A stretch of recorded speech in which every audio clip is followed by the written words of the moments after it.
ئەژن وەرزشکردن ئەبێ بە هۆی سەڵامەتی جەستە. پزیشکەکانەژن ئالمەکانەژن دانیشمەندەکان ئەژن و هەمومان ئەمە پێزانین، بەڵام سریک لە وەرزشەکانمان هەست کە وەرزشگەلی هەیەجانین و لە بیر و باوەڕی کۆمەلگا کە ئەم وەرزشگەلە فرە نەچووگن بە شۆنیە وەرزشێکی پڕخەتەرن یا وەرزشگەلێکن کە هەیەجانی و ئەوەنەکە ئادرنالینی زۆر ئەسوزنن. بەشێک لە کۆمەلگا ئەم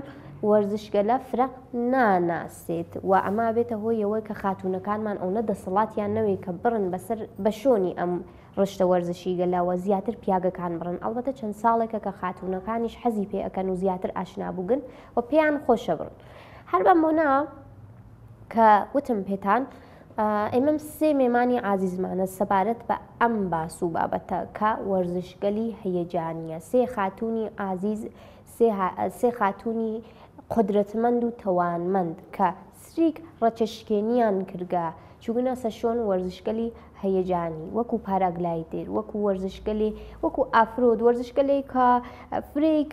لە خاتونەکان ناچن بە شۆنیە. گەرەکمە سەبارەت بەمە باسکێنتەک مێمانەکانمان بزانین بەربەستەکانیان چەس، مەحدودیەتەکانیان چەس و ئەشێ چ کارگەلێ بکەین کە بیر و باوەڕی کۆمەلگا بگۆڕگێت و خاتونەکان زیاتر بە شۆنیە بڕن. بزانین مەحدودیەتی ژنەکان لەسەر ئەم ڕشتە وەرزشی گەلە چەس. با بڕین بۆ لای مێمانەکانمان و باس و بابەتەکەمان دەست پێکەین. فەرموو.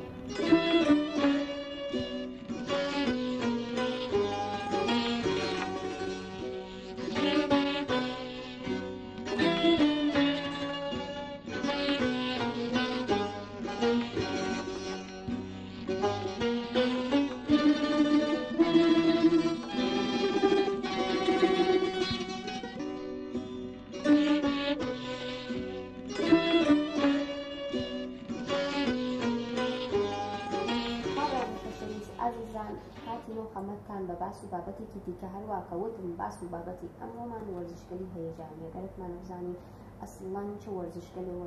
هەیەجانی و خاتونەکانمان تا چ ڕادەیە ئازادن کە ئەم وەرزشگەلە تەجروبەکەن و فعالیەتیان بێ چ بەربەستگەلێکیان مەس لەسەر ڕێگەیان. هەروەمانە میوانێکی ئازیزمانە خاتونێکی ئەزیز کە خەلبانێکی تواناست و چەند ساڵێکە لە ڕشتەیە وەرزشیە پاراگلایدر هەری فعالیەتە. حەزەکەم خۆی زیاتر پێمان بناسێنێت با خۆی زیاتر بۆمان باسکا بڕین بۆ لای نەمان. بەخێر بێ خاتون. زۆر سلامەت پێی مەمنون. بەخێرهاتنتانەکەم سەر و سەر چاو. من هەستی ئەمینیم خەلبانی پاراگلایدر 3 ساڵە بە سوورەتی مستەقل خەریکی هەڵفڕینم بەسەر ئاسمانی زرێبارۆ. ئینشەڵڵا کە تەمەنی سلامەت پێی مەمنونم. خاتون چۆن بوو کە پێت خۆش بوو وەرزشی هەیەجانی ئیمتحان کرد و تەجروبە؟ واقعاً بەسەر زرێبارۆ کە ئەم دین خەریکی هەڵفڕین بوون زۆر بەلامە جالب بوو. باوکم خەلەبانە هەڵەفرێت بە مدەتی 6-7 ساڵە هەڵەفرێت. ئیتر بەلامە زۆر جالب بوو شتێک بوو کە مەسەڵەن ئەم بوو بە ئارەزوویە بەسەر دڵمەوە. 1-2 دەفە تەندەم 2 نەفەرە تەک ئۆستادەکەی خۆمیانی تەکشوەکەمە پەروازم کرده بوو. خەلەبانی 2 نەفەرەیە پەروازم کرده بوو بەلامە خۆش بوو. ئیتر تاکوونێ ئەمدی کە مەسەلەن ئەلاقم زۆر ڕۆژ بە ڕۆژ زۆرتر ئەوێت بیت و منیش حەزم کرد بم بە خەلەبان. خاتون وا دیارەکە هەرو جۆرەکە خۆت ئشارەت میکرد ئاغیشت هاوسەرەکەیشت خەلەبانی پەروازەوە هەر بەڕووی ئەمە بە یەک ئاشنا بوو ژیانی هاوبەشتان دەست پێ کرد. بەڵێ شوەکەیشم هەروە کە زانن خەلەبانە مامۆستایی هەڵفڕینە کە ئامۆزش ئەدا لە ئوستانە. دروستە. جا بە بیر و باوەڕی تۆ بارودۆخی خاتونەکان چۆنە لەسەر وەرزشگەلی هەیەجانی چەندێ بەربەستیان هەست؟ ئەو جۆرە کە من دیومە هەیەجانی خانمەکان زۆرترە لە ئاغاکان.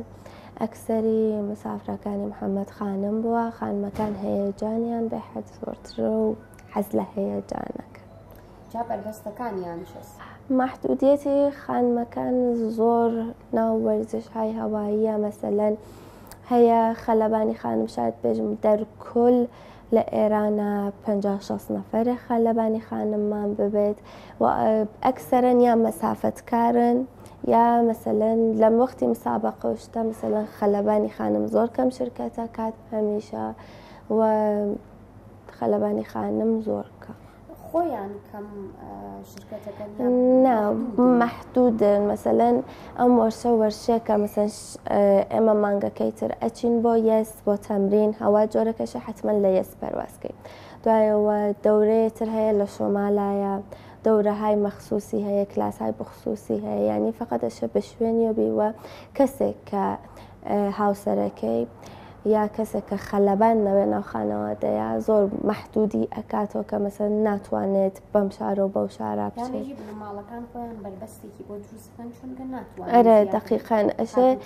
ئەم وەرچە جۆرێکەشێ مەسەلەن یەکسەر بکەویتە شوێنی تاکوونێ ببیت بە خەلەبانێکی خاص بیت بە پەرەندەیەکی باش کە بتوانی هەڵفڕیت یانیەشێ ئەکسەری وەختەکانتی بۆ دانیت کە جوانبی بە خەلەبانێکی خاص جا خاتونەکانمان فەرمووت کە هەیەجانیان زۆرترە لە بەڵێ پیاوەکانمان ولی کەمتر ئەیانوینین کە بەڵێ وەرزشی هەیەجانی بەڵێ ئەکسەریان مەسەن مسافری محەممەدن مەسەن دێن پەروازە دوو نەفرە تەجرۆباکەن و تەوا وەلە چون وەسایلەکانی تەجهیزاتەکانی نسبەت بە وەرشەکانی تر تۆزە قیمەتی لەسەر ترۆیە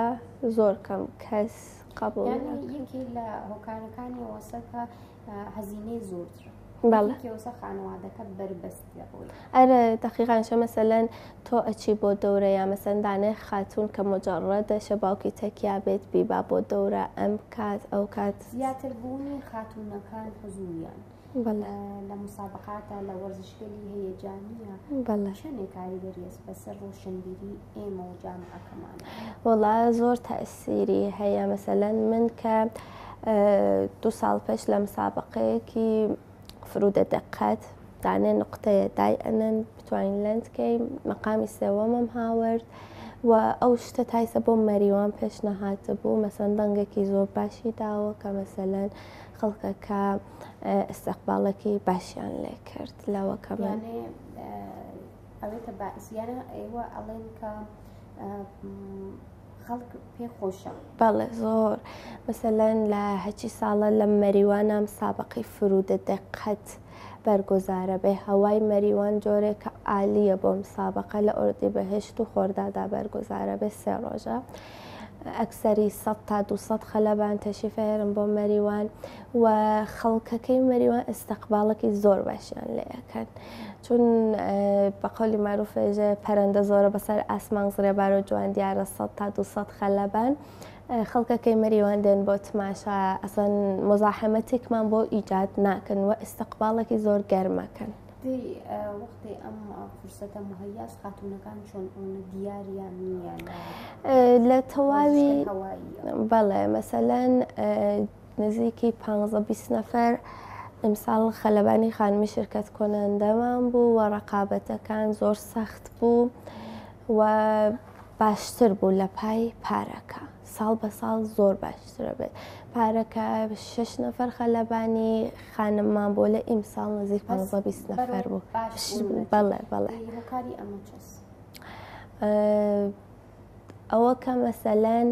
وەرزشای خەوای خەریکە جێئەکەوێت مەسەلەن زۆر کەس ئەبینن لە دوو ڕۆژن خەتەرە خەتەری زۆر شتێکە فقط بەسەر ئاسمان وایە ئەمجێتەکە بەڵێ وەلێ دەقیقەن بیتە ناو ئەم وەرزشەوە ئەبینی کە 1% خەتەری نییە مەسەلەن ئێژن ئەوە بەلاینێکە بە نەخێک بەندە وەلێ لە حاڵەکە بیت کە ئەبینی چەتری کۆمەکیت تەکایە کڵاو لەسەرتایە بە بێسیم تەک تا قسە ئەکرێت خەتایەکت بکرێت فۆرم پەتەژن وان مەکە لەسەر مەسەلەن مانۆڕە شتێ لە بدرێت بەسەر ئاوا لێ ئەدرێت کە ئەگەر ئیتفاقی خوای نەکردە پێشات تەرەفەکەوێتە ناو ئاو وەقایقە چێ بەدەمیەوە مەسەلەن دوایەوە هەر دانێ لەو پەتانەکە پێژن لاین 300 کیلۆ هەڵ ئەگرێت یانە نزیکی 40-50 دانە لاینە ئەگەر مەسەلەن ئەو پارچە جۆرێ تا ڕاحی کراوە کە حتا باڵەکەیشت لە کارکەوێت تۆ بتوانی باز بیگریشیت 1% خەتەری نییە.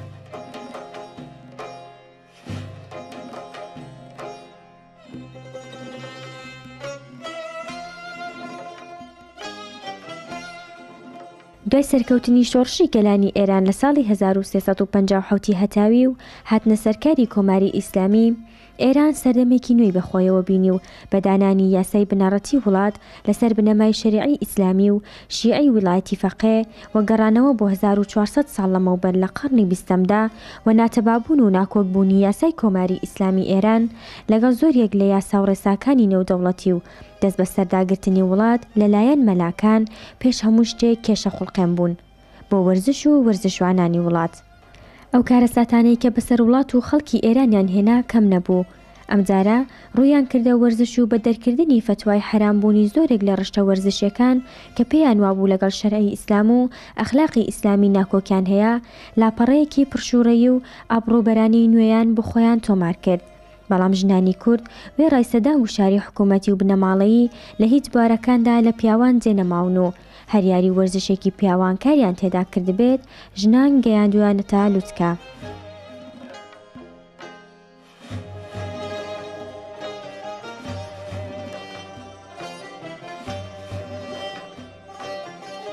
بەخێر بێن خاتون. ممنونە مسلامت دەکەم لە خەمەتانە بەناوخوا نگار حەقیقیانم 28 ساڵ سنمە لە شار سنەبە دنیاتکەم هەم لە خەمەتانە. بەخێر بن خاتون نگار عەزیز. خاتون نگار باس و بابەتی ئەمڕۆی ئێمە بربەستی خانمەکانە لە چالاکیەکانە. پێم خۆشە بزانم بربەستەکان لە چاوینی. ڕاجب بەوەی کە چ مەحدودیت گەلێک هەست بەوە. بەڵێ لە هەرچی بوارە بە تایبەت بوارە وەرزشیەکان، بوارە هونەریەکان هەموو بوارێک. متەسفانە لە تواو شرایط اجتماعەکەی ئێمە بۆ خانمەکان هەمیشە مشکڵاتی فرەگۆرە هەست. یعنی ئەگەر گەرەکمان بێ کە تەقسیمبەنی کێنە بین دەرسەدەکانە هەمیشە 50% فرەتر لە مشکڵەکان بۆ خانمگەل هەست. بالاخره ئیجازەگەلێک مجۆزگەلێکیشێ لە اجتماعەمە بدرگێ بە خانمەکان لەناو خانەوادە کە سرین مەمانەتگەل هەست بۆ خانمەکان ئەچێتە بەرەوناو ئیجتماعە لەناو خانوادە کە توایەگێتە ئیجتماع توایێ هەر گۆڕاوێتەوە متەسفانە. ناو اجتماع ئێمە خانمگەل هەمیشە مەحدودیەتگەلێکیان هەست کە هەمیشە بووگە و حەلیش نۆگە باوجودەیە کە فرێش تەلاشەکردیەکە مەحدودیەتگەلە نەمێنێ و لێ متەسفانە هەمیشە هەست. ئەگەر بێژین خانمەکان ڕەچشکێنیەکەن و کردگیانە چەندێک کارمانەس و چەندێ زمانی گەرەکە کە کۆمەلگا قبوڵی کات.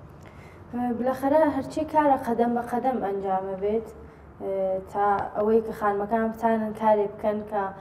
اجتماع قبوڵیان کە بە ئەنازەیان گەل حەقیان هەست و ئازادی بەیانیان هەست و ئەتانن کە کار بکەن و ئەو جۆرە کە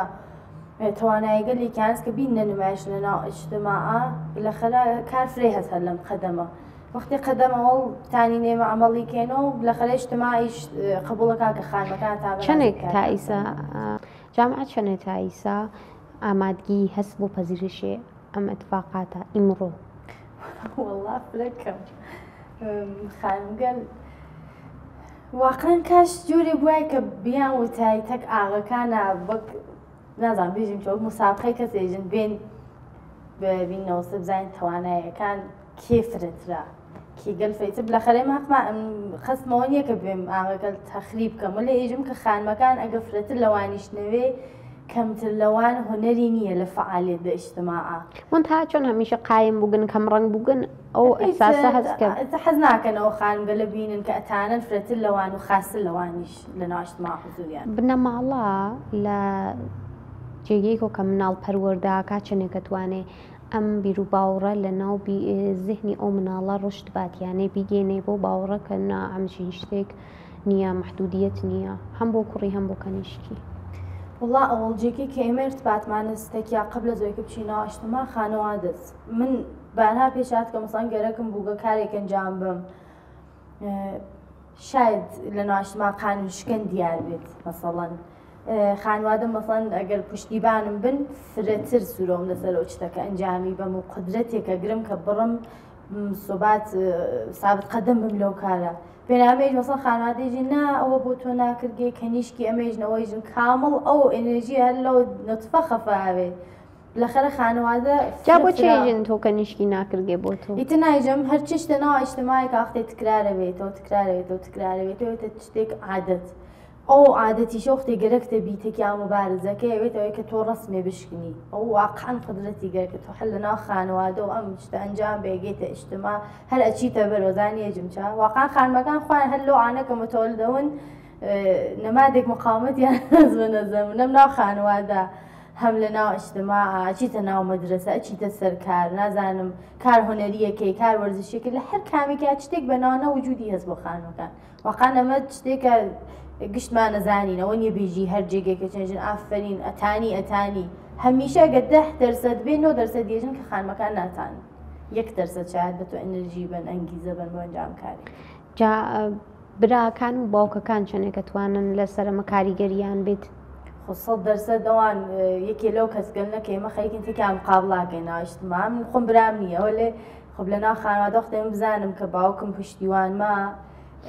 بالاخره ئەنگیزەی خاسترم هەست بۆ یەکە مقابڵەکەم تەکۆ فشارگەلە هەست ئەزانم لە ناو ماڵەکەی خۆما کەسێک کەس کە پشتیوانمە لەگەل لەو حەدیشە بێ کە خانوادەش پشتیوانەوەی تر کار و فرەت لە ناویشتمانە یانە سەختیکەت پرێترەوە چۆن پاڵپشتت کەمترە و کەسێکە لە تەک تۆ مخالفە جیاواز لە بنەماڵەکەت ئیمکانیست لە کۆمەڵگایش دەرسدێک لە خەڵک هەر مخالف بن و بربەستت بۆ دروستکەنجات و بربەستەکان لە چاوینی لەوەی کە کاری موسیقی مەسەڵەن ئەنجامە دەرگێت ئەچیتە بان سنێژنە خانەکان نای شرکەتیان خانمێک خانەندە تێژنە خام خانەندە ناتانێت کەندیشک مەسەڵ بخۆینێ گەرێکیان ڕێی جمهوری انتخابکەن خام ناتانەوێتە ڕێی جمهور نازانم ناتانەوێتە قازی هەروە شتگەلە کە حەق بنیامێکە کەرێک لە چالاکیەکان مەحدودیەتی هەست هەر ێژن کە ناتانیت و نابێت و ئەم مەحدودیەت گەلە چەندێکی منطقیە بینی هیچێکی منطقی هیچێکی بنیامێک بالاخره شاید لە ڕووی شتگەلێکەم ئابێنم تەسمیماتە بگرنەوە لێ ئەسڵ منطقی نییە هەر بە ئەنازەی پیاگەی کە حەق بەیانی هەز ئازادی ئەمەڵێز خانمێکیشتانەوە بێت کلیان سنگ چونکە خانمەکانیش توانان ئێمەش فقط جنسیەتە کە عوەز بووگە جنسیەتە کە جیاوازە لە یەک شرایەت واکاکە مەسڵەن منێکە خانمم ئەگەر تەک ڕەفیقێکمە شەوێ بارانیە سعات 10 سعات 11 بارانەوە لە حەزەکەم بڕمە دەرەوە دوودانە کوردانیشین چای بخۆین لە دەرەوە قەدەمێ لێ بین بێک و ئاهەنگی گوێچکە بین لەبەر بارانەوە لێ 100% ناتامەوە کانجام مەگۆی کە تەک خانوادە مابچم یاوەی کە تەک مەسەڵە نێژم ئەگەر شوون بێتەک شوەکە مابچم ئەگە بران بێتەک براکە ئەش حتمما جنسی مخالف بێتە ئەو کەسە ئەمنیەتێکی بێنەوە ئیجتیماعە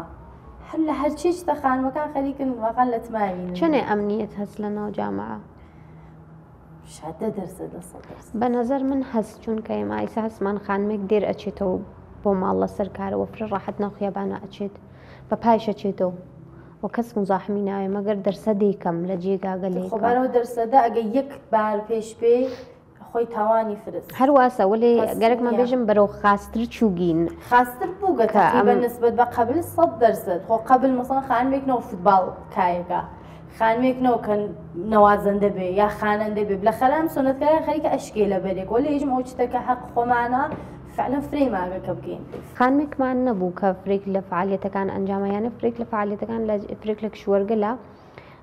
تەبیعیە وەلێ بۆ ئێمە نائاشناس بۆ ئێمە فقط لە چاو پیاگەکانە دیگمانە کە پیاگەکانە ئەمە کاری پیاگانەست ئەمە وەرزشی پیاگانەست ئەمە فعالیەتی پیاگانەست و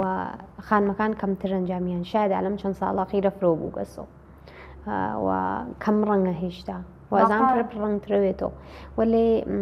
ئەو ترسە هەست لە زیهنا چونکە بۆ منێ خاتوون تا ئیسەمە شتێ ژنانەنەوە کە ژنێکی شەنجایم باش شتێک بووگە هەمیشە لەلایەن پیاگەکان و دیگمانجام بوو واقعا واسە گەریش ئەنجامێ و نێژن دێت کار و چەست بەسەرم کارگەلەوە ئەیسە تۆمە ئەنجاممە کنیشکیان کێوتکەم کار ئەنجام با دانیشن من خۆمیەکی 2 حەمەسان ئەچم بۆ جێگەیەک کارەکەم ئەنجام بەم سە هەر کارێ بێ سە پەنجمی دەحێژم بوو چ سەر خۆت شلۆقەکەیتی کنیشکیان کردەوە بۆ خۆت حەدا بنیشە لە ماڵە لە ناو ماڵەکەی خۆتا کار خۆت بکە هەر ئێژ نەزانی ئێژم چا مەسەڵەن کارێکەکەن کە بنیام ئەو ئەنگیزەیشە کە هەست لە دەستی بات وەلێ خۆ بالاخره شکر بۆ خواونە کەنیشکەل قەوی و قودرەتمەندمانەست باوجودێکە شایان هەر ئەو مەمنوعیەتکەلە لە ناو خانەوادەیانە بێت هەرتێکیان مقابڵاکەن و ڕۆژ بە ڕۆژیش خەریکن پیشڕەفتەترەون و ئایسە ئێران واقعاً یەکێ لە بهترین نەوازن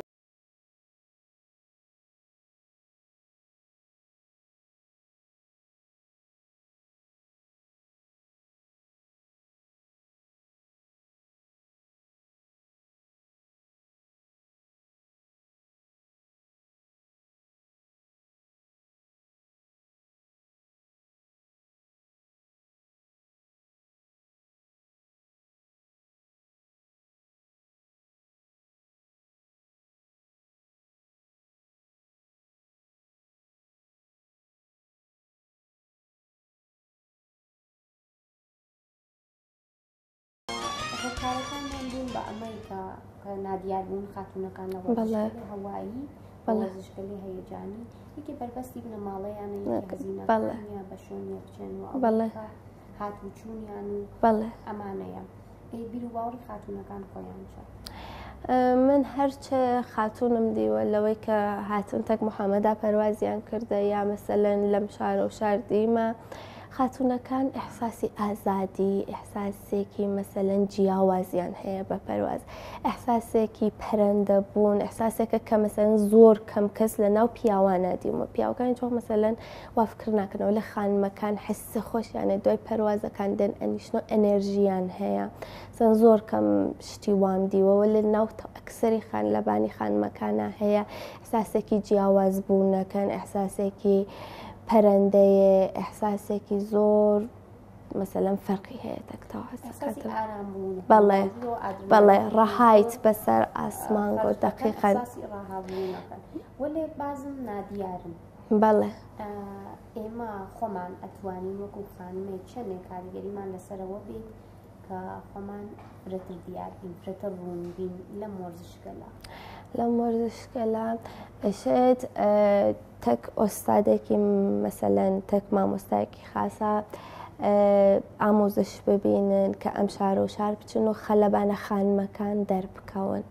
تەنها ڕێگە لە بواری دەرونی خۆمان و خۆمان چەندێکەتانین کارکەین بەسەر خۆمان کا پەروازکەین فرەتر دیار بین بجوز پەرواز وەرزشگەل هەوایی وە لەسەر بەڵەتەرە کە خانمەکان کەمتر دیارن ئەشێت هەر خانمێ دێتە ناو بەحسی پەرواز دوو دانە وەرزش های هەوایی دوو دانە ڕێگەی هەیە یەکێکی بەحسی مەسافەتە تۆ مەسافەت کارەکەی مەسەلەن هەمانە خەلەبان خانم لە کرماشان پەروازی کردە لە تاران نیشتەتەوە ئەوە بەحسی مەسافەتی پێژن بەحسێ تریشی هەیە ئاکرۆباسی پێژن خەلەبان مؤەلق لە ئەدا بەسەر ئاسمانگایە مەسەلەن دێ بۆ مسابقەی فرودەق دقت لەسەر نقطەیەکە مەسەلەن ئەم خەلەبانانە دێن لەسەر نقطەیەک مسابقە دانن بەڵێ مەسەلەن ئەشێ لەو دوو بابەتە شرکەت بکەن یا مەسەلەن ڕێگای خۆیان لە مەسافەت جیا بکەنەوە یا لە مەسافەتە دەربکەون یا بێنە ناو بەحسی فرودە دەقەت و ئاکرۆباسیەوە لە بواری دەرونیەوەژم خاتونەکان خۆیان چەندێک کارکەن لەسەر خۆیانە کە من دروستە ئامە جامعەیەکی سنەتیە بەڵێ مەسەلەن زۆر پێشهاتووە بەڵێ مەسەلە منیش زۆر کەم پێشهاتە چون تەنها خەلەبانی فعالی ئۆستانی کوردستان تقریبەن من و یەک دوو خەلەبانی تر کە لە سنن زۆر مەسەلەن پێشهاتە بە من ئێژن بۆچی پەروازەکەی تۆ خەلەبانێکی خانمی ئیتفاقێکت بۆ پێش بێت و ئەمانە مەسەلەن زۆر سەرکوب بکرین کە مەسەن بۆچی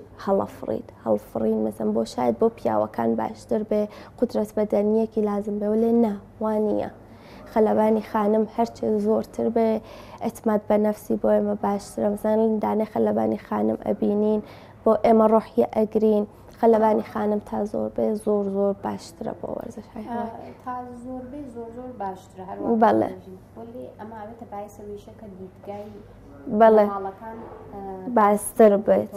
ڕێگەی فرەتر بن بەڵێ دەقیقەن کە ئیسە لە بین تووە وەرزشەکانە ئەگەر بە حەز بە وەرزشێکی هەواییەکە بۆ ئەیرۆبیکانە دقیقەن وەرزشێکی هەوایی دقیقەن من 1% خەتەری بۆیە وەرزشای هەوایی باوکی خۆم هەڵەفرێت باوکی خۆم خەلەبانە نەی ئەهێشت کچەکەی بێت فێر بێت بێژی لەسەر ئەوە بێت کە شاید دایک و باوکەکانیش ئەم وەرزشە زیاناناسی بەڵێ شاید مەسەلەن بە وەرزشێکی خەتەر چون نییە بەسەر ئاسمانگۆیە ئەترسن ئتفاقی پێش بێت یا بەچێک بەر نییە دقیقەن وەلێ نا ئەسڵەن بیتە ناو مۆحیتی پەرواز جوان جوان بۆ تەوزیح ئەدرێ کەمسە ئەمە چیەکە ئەم باڵە چیلەکە فەرمانی هەیە بەدەستی خۆتە لەکوێ حەز ببوونی بەڵێ دقیقە من خۆم ڕانندگی شەکەم تازە خەریکم گەواهی نامەکە یەکرم وە لە بەلام و ڕانندگی تۆزە خەتەرتر شاید تۆ مقەسەر نەبیت نەفرێتتر بێت بکتێ بە ماشینەکەتەوە لە پاراگلایدەر وانە پاراگلایدەر تا خۆت خەتایە نەکەی تا خۆت ئیشتبایە نەکەی تا هەوایە ئێمە هەوا چێکەکەی نەچین بۆ پەرواز هەواکە خراو نەبێت تۆ هیچ ئتفاقێکت بۆ پێش نایێت دقیقا مثلا ئەمنیەتی تکرا بەدەست خۆتۆ بەڵێ ئێمە گەواهینامەی هەواپەی ماکشوەریشمان هەیە هەر کەسێ هەڵ بفرێ خەلەبانی پێژین شرایطیانەوەیە کە مەسەلەن دێن لە تحتی نەزەری مۆڕەبیەک مثلا بتە بە انتخاب بەخۆیانە دە مڕەتبیەکی خاص انتخابەکەن لەسەر ئەرزۆ شڕۆەکەین مثلا ئاشنایی تەک باڵەکە ئاشنایی هەچی شتە کەت بێتە دەستیان دوچین بۆ سەتحی شیب دوایە پەرواز تەپە کۆتا پەرواز تەپە بڵند دوایمانە کە زانیما خاسن دێن لە پەروازەکان کە ئێمە لەم کێوە کە خۆمان پەروازەکەن دێن پەروازەکەن هەڵەفرن و دێن لە ئێمە لەبەر کۆڵانە نیشین و لای ساحلی زرێبەر دێن لەویا لەندەکەن و بێسیم تەکیانە قساکرێت مەڕەبیەکە بێسیم ئەرێ مەسەلەنجە چەپ بگرە ڕاست بگرە ئاوا بێ ئاوامەکە تا 20 پەرواسی پەروەستا و خەلەبانە ئەو ڕێگا فێرە بێت تو خۆی فێر بێت دێتە دەستی خۆی دێت ئەنیشێتەوە بەڵێ نا ئەسڵەن جیاوازیەکی نییە بەڵێ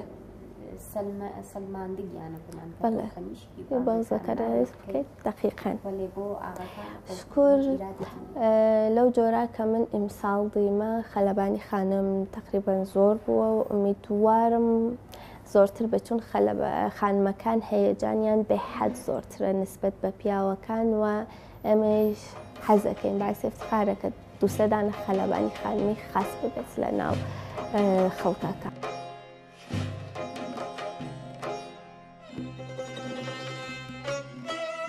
وەرزش وەکو دووهەمین دیاردەی گەشەی کۆمەڵایەتی ناسراوە لە جیهانی ئەمڕۆژدا وەرزش دەتوانێت دیاردەیەکی ڕێگە خۆشکەر بێ بۆ گەشەکردنی ئابووری کۆمەڵایەتی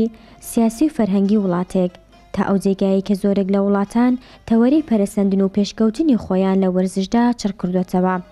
پەرەسەندنی وەرزش لە نێو وڵاتدا دەتوانێت هاندەر بێ بۆ گەشەکردنی کۆمەڵگایەکی شاد و خۆشگوزەران و سەرمایەگوزاری لە بواری دەوا و دەرمان کەم بکاتەوە و هاتنە خوارەوەی بەکارهێنانی ڕێژەی دەرمانی لێ بکەوێتەوە کە بەداخەوە لە ئێرانی ئیسلامیدا نەک لە وەرزش بۆ هێنانی داهات و سەرمایەگوزاری وڵات کەڵکی لێوە نەگیراوە بەڵکو بە پێچەوانەوە بە حرامکردنی زۆرێک لە ڕشتە وەرزشیەکانی وەک شەترەنج، کۆنگفو، کوشتیکەج و بۆکس دەستی پێکرد. بە بەهانەی ئەوەی لە ئیسلامدا هاتووە هەر شتێک کە خەسارەت بە جەستەی مرۆڤ بگەیەنێ حرامە و لەسەر ئەو بنەمایە زۆرێک لە ڕشتە وەرزشەکان بەرەبەرە حرامکران. ئەوە جگەلەوە زیاتر گوشار خسترایە سەر ژنانی وەرزشوان و هەڕۆژەی فتوایەکی تازە و بەهانەیەکی نوێ بۆ ژنان هەبوو تا لە وەرزش و وەرزشوانی دوور بکەونەوە.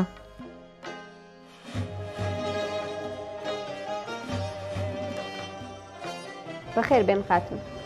من سلام و عرض ادب و هەست لە خەمەت خۆتان و هاوکارگەر محتەرەمتان و هەروە بینەران محتەرەم بەرنامە جوانەکەتان. سلامت بن. من شەیدا کەریمیانم مربیە فوتبال فوتسال و مینی فوتبال. بەخێر بێن خات و شەیدا چەند ساڵەکە وەرزشت دەست پێی کردگا و تایبەت فوتبال؟ من حدوداً 20 ساڵێکە شروعم کردگا کە خەریکم فعالیەتەکەم لە ساتگەل مختلفە ولی خب لأولو لفوتسال و شروعم کردیانه ناو سالون چون لإیران فوتبال بانوانمان نو و لسال 84 و که فوتبال بانوانیش ناو ایران دایر بوگا من هر جزء او نفرات اولا بوگم که حضورم بوگا ناو لیگل مختلف. حضور بانوکان لسریک لرشتکان همیشه محدودیتی بوگا بربستی بوگا هر وکو فوتبال بۆ چه تا 84 نەمان بوو؟ خب بەخاطرەوەی کە فوتسال ناو ساڵۆنە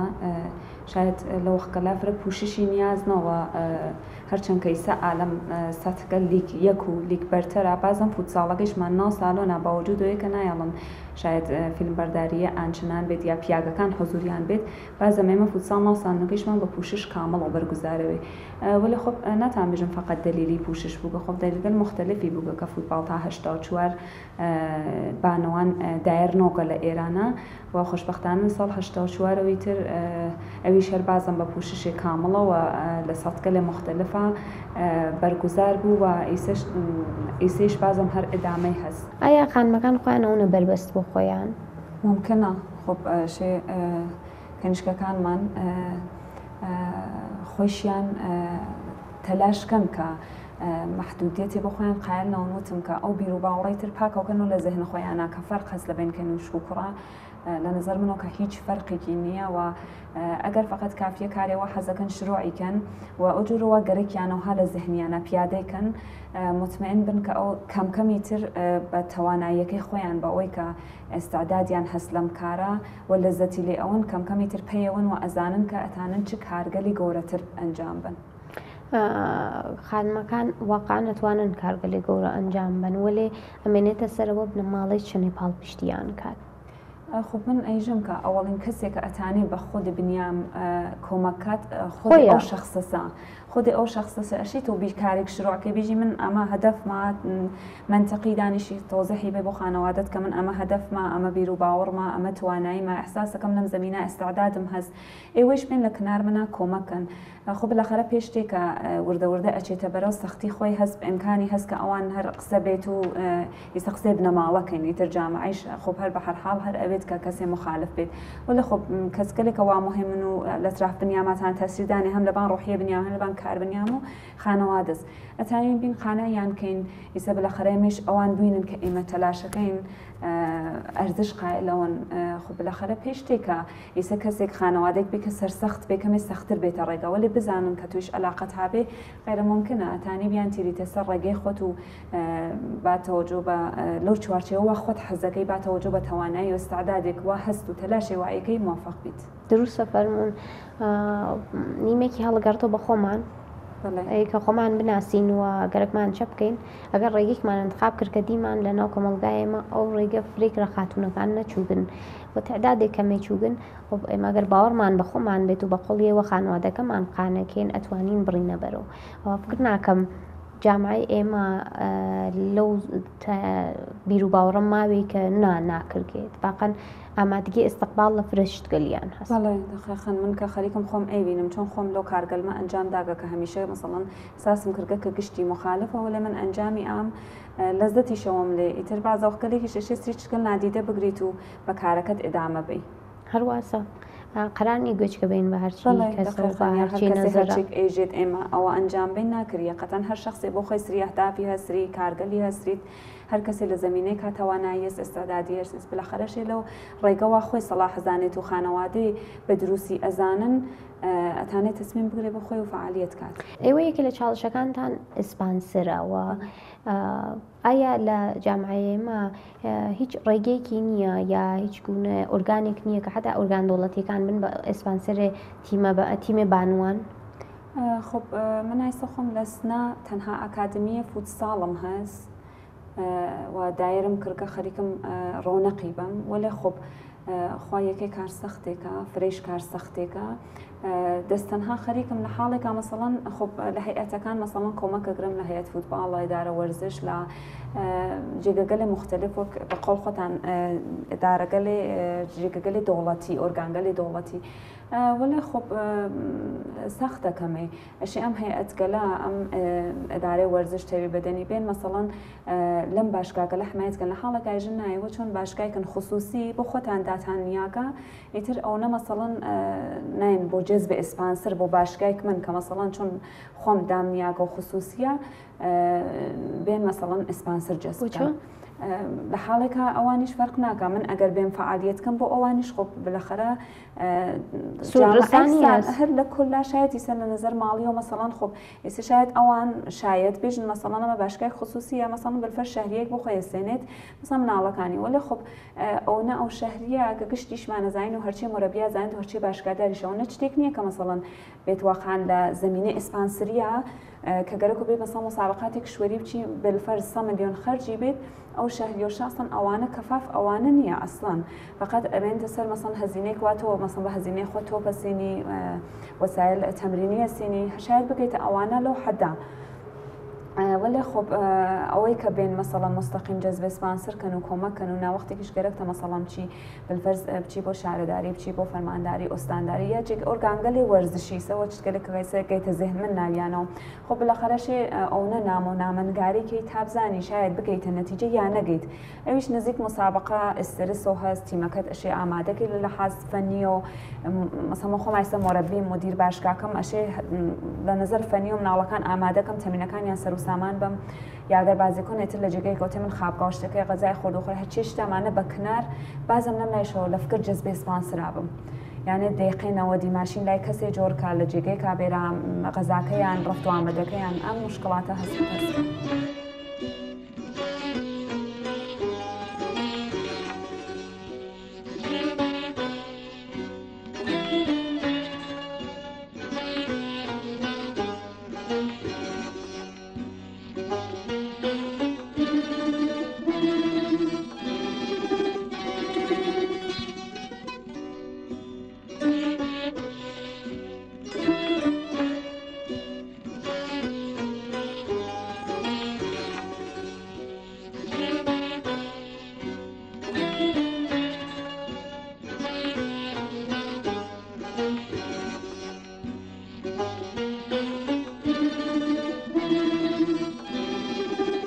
خانمەکان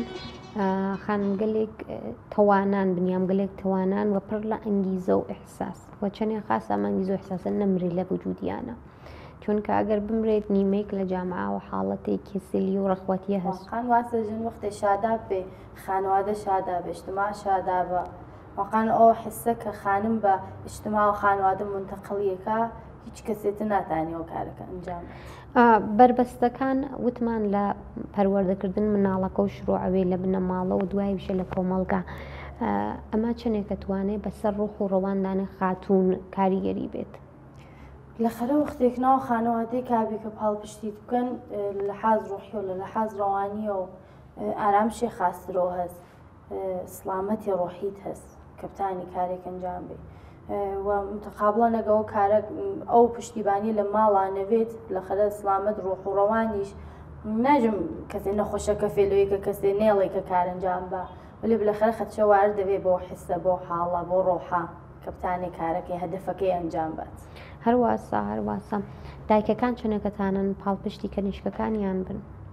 قەتئەن کەنیشکتێک دایکی ئەوخترە ناو خانوادە لە خەرە ئەو حساس ئارامیش و ئەمنیەتە کە لە دایک ئەیگرێ فرەتر لە بان ڕۆحڕەوانی و تاسیردانێ بۆ یەکە بتانی ڕاحەتر بێ بە هەدەفی وەێ لە جێگەی کۆنین خۆدی دایکەکەیش لە بەرابەر کەنیشکەکەی سێ ئەمە کارێکی نییە بۆ کەنیشک ناوێتەوە ئەمە بکەیت یانەکۆیەوێتە مانە و مەحدودیت بۆ کەنیشکە ئەزانی چاو ئەوە وجودی هەست خۆبەویشە بازم هەر هەڵەگەڕێتەوە ڕوو بە گوزەشتا کە ئەو خانمیشە ناو خانوادەی کاوگە ئەگەر لە ناو خانوادە ئەو حکومیانە نەکردای بە خانمەکە نەتۆ ناتانی ئەو چتە لەبان زێهنی و هەکناوە ئەگەر خانمێ لە ناو خانوادەی کابێ کە مەجاڵی پێبن فرسەتی پێبن مەیانی پێبن کە کار بکە خۆی نیشان بات لە خەرە هەر نەسڵ بە نەسڵ منتەقلەوێ قەتئەن ئەو خانمیشە لە قەبلەوە لە ناو خانوادەیە لە بەریەوەی سیاگن کە نەتانێت کارێکن هەرواسەوە ئەمە چووکە سە ناو بیر و باوەڕی کردن ئامبازی کارگە تایبەت بە خانمگەل نییە ئەسڵەن و ناتوانێن جایم بێ جا لە هەر کۆمەلگایکە کە ژنەکان قەویتر بن ژنەکان ڕێگە دەستیان باستر بێت ڕێگەی پیشرەفت زیاترە چۆن معموڵەن ژنەکان کەمێ نەترسترن وانە؟ وڵاوەسە من هەمیشەژم کە خانم نەترسرە خانم شجاعترە خانم سەبورترە هەرچی ئەلفازە خاصە بۆ خانم دانم چون واقعاً ژن ئەمە شتێک نییە کە تعریف بێ شتێکە کە دیگمانەوە هەستی ئەرێ کە بێژم چۆن خۆم ژنم خەریکم ئاوا قساکەم واجبیان تۆ خانمی لە نەزرا بگرە کە کارێک مەسەڵ هۆنەری ئەنجامە لەم تەرەفە و کار هۆنەریەکەت هەست بەعنوان نەوازەندەی خانەندەکەیت هایەتە ناو ماڵە بەعنوان کەنیشکێک هایەتە ناو خانوادە بەعنوان ژنێک یعنی توۆڵ مەسئولیەتەکانەوە چەرخەشیە یان ئەو بەو گشتە کە لە بەرابەر تا ئەوێستن هەم لە ناو خانوادە لە ناو ئیجتیماع ئەو گشتە گیر و گرفتە هەست نسبەت بە ژن لێ ئیتر خانمێک چەندێک قەویەتانێ بێت توۆ مەسئولیەتەکان بگرێتەوەختەوە ئەو شتێشە کەسێ بێت لە ڕوبەڕوویا کە منکەوی بێت بەڕە شکێنی شکات ششت گەلێ لە ناو کۆمەلگای ئێمە محدودیەتی هەست بۆ خانمەکان غوسەکە ناڵن نەخانمێک وتم قەبلەنیش ئیجازەی پێنان کە ڕاحەت لە ناو ئیجتیماع بێت چ لە کار هونەری چ لە کارگەل ئیداری لە کارگەلێکە ها لە سەتبانێک کەشوەریە ئەسڵ ئیجازە نایست دلیلیشی معلوم نییە واقع نازانم دلیلی چەست دلیلەکەی هەڵەگەڕێتەوە بەوەی کە ئێمە جارێک شوەرێکی نرحاڵ تۆسەعیانە لە قەدیمە نەسڵ حتا نەسڵە قبلی ئێمە دایکەکانمان گشتی خانەدار بووەوە نە فعالیەتیان نۆگەکەم پێشاتکە و ئێمەین کە خەریکین ئەم اتفاقاتمانە بۆەوە کە پێ ئەم ئاڵ و گۆڕ و ئەم تەغیراتە بەسەر ئێمە خەریکە اتفاقی، یعنی ئێمە خەریکین ئەم تەغیراتە دروستەکەین، ئاوا دروسترە بێژم وە فشارەکەی ها بەسەر ئێمەین کە خەریکیژن ئەیژین نا ئەمە مەحدودیەتە منەتان منجامی بم، ئەمە خەتێکە کە ئێوە بۆ منداتان نیاگە کە ناتانی بنتە ئەوبەری خەریکین خەتەکە پاکەکەینەوە دیوارەکە ئەشکنین. ئەمەین ئەمانە ساوە لێ خانمەکان خۆیان چەنەکە توانن پاڵپشتی خۆیان بن. بلەخەرە تا خانمەکان گشتیان لە پشتەریەکەونەون ئەم اتفاقە ناکەفێ کە ژن بتانێک ئەم سنەتکە لە بشکنێ. ئەمە واقعا نیازمەندەوەسە کە گشتمان بەیەکەوە هاودەست و هاودڵ بین لە پشت یەکا بین کە بتانین بینە هەتاگە خۆیشمان لە خۆمانە ناوینین کە کارێک ئەنجام بین بینە کۆمەکێ بە حاڵەوە کەسگەلە کە ئەتانن وە کەسێکتر نایڵێ کە کار ئەنجام بن لەخەرە پشتیبانی یەکتری ماگەرەکە ئێمە بووم کار. هەرواسا خانمێک ئەوێنین کە کارێکە کات کە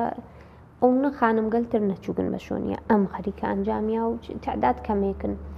پیاگەکان چ بیر و باوەڕێکیان نەسناژن ئەی دیتۆن چۆن ئەم کاراکەی دەوروبەرت یەکسرە پیاگا تۆ چۆن ڕێتە ناوە فەزای کە پیاگانەس قەتان ئەم قسە هەر بوو گۆهەر هەست و هیچ گونە بێژم دلیلێکی هەستواقانونە نسبت بە خانمەکان ئەم فکریانەست کە جێگێک ئاغەبێ تۆ ناتانچی واقع من یەکی خۆم وا باراتکەم کە شادەگەر هەر کارێکیشم کردووی لە هەر چ کاری چه هوەری فرەترین مخاتبم فرەترین هاوکار ماغە بووکەولی واقعا ئەسڵەن بۆ مهمە نیوەی کە دابنیشم قبل لە زۆ فکرۆکەمەوە کە ئەی ئاغا ئەسڵەن بۆ مهمیانەیە چۆن تەکەوە خەریکم قساکەم بەنوا دوودانە ڕفیق فقط حسێک هاوکاری و ڕفاقەتانە ها لە بێمانەگە هزاردان ئاغیش بن هەرەوە حسمە هەست یعنی ئەسڵەن داینشم فکرکەم بە گەلێک حاشیەی ئاغاگەل خۆیان چۆن بیرەکەنەوە نه ئاغاکەل دقیقاً بەرعکسەمە فکرەکەنەوە بەخاتەوەسە خانمەونە ناتانێت کە ڕەها بێت لە کارە هەمیشە فکرەکەنەوەگە کەسێتر بێ مشکڵی بۆم خان پێشتە یعنی ئەوە ئەو چتە ئەیجن کەم ئیجتماع باوەڕی کردگە کەشی هەمیشە ئاغەیک بێت کە ئەم خانمە لە ئەمنیەتا بێت کە ئەم خانمە مەسەڵەن لە ئارامشە و لێسم شتێک هەمیشە ئاغەیک بێت کە ئەم خانمە لە ئەمنیەتە بێت ئەمنیەت مەگەر لە چاوێنن کە مەسەڵەن ئەگە تۆ چیتە ناو جەمعی پیاگانە با باوکۆتە کتابێ با براکۆتە کتابێ تەنا نەوی با نەزانم چتگە لە بۆ من یەکی کەم چتگە لەسم قابلە قبول نییە شکر بۆ خوار لە ناو خانوادەیەکیشا بە دنیا هاتکن کە ئەوەڵ شتێکە وتیگیانە پێم باوکم وتیگا هەمیشە ێژێ کە جۆری ڕەفتارکە کە شەرمەندەی ئاوڕێ خۆت نەوی بۆ هەر کوێ ناچی بچوو واقعاً شەروا بوو بەسم بۆ مهم خانم بێ ئاغا بێ من کارم شتێکترا چووگم کار ئەنجام بم ئەو کارمەنجام ئامتووە هەرواسە دروستە فەرمونون ئێوە ڕەن کە کارەکەت ئەنجامن و بنەوە غیرەزەوە قەرانیەت باقی بکەفێ وەێ خۆ نیگەرانی گەلێ کەس ئێوە ئەم نیگەرانی گەلە لە لایەن بنە ماڵە و ئەگەر بێت لە ڕووی چه ئەوێنی ئەگەر لە تەرەف خانوادەی خۆمەوە لە خەرێمە دوو خانوادەمە یەکە خانوادەیەک تەعەسسوبی هەر چێشتە بەیەک و قاتیە کاتویەکە خانوادەیەکە کە فقط نیگەران و چۆن حامی ئەو کە نیشکەسە نیگەرانیە من ئەگەر لە خانوادەی خۆما بێ دەستەی دوومە ولی خۆ فرەترین خانوادەگەلمان خانوادەگەل لێ تەعەسسوبی کە هیچ گونە پایەکی نی پای ئەساسێکی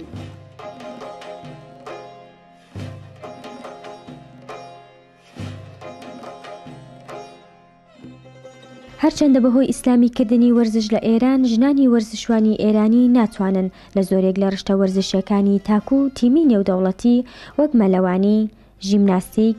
کوشتی، بۆکس و واترپۆلی ژنان و هەندێکی تر بەشداری بکەن.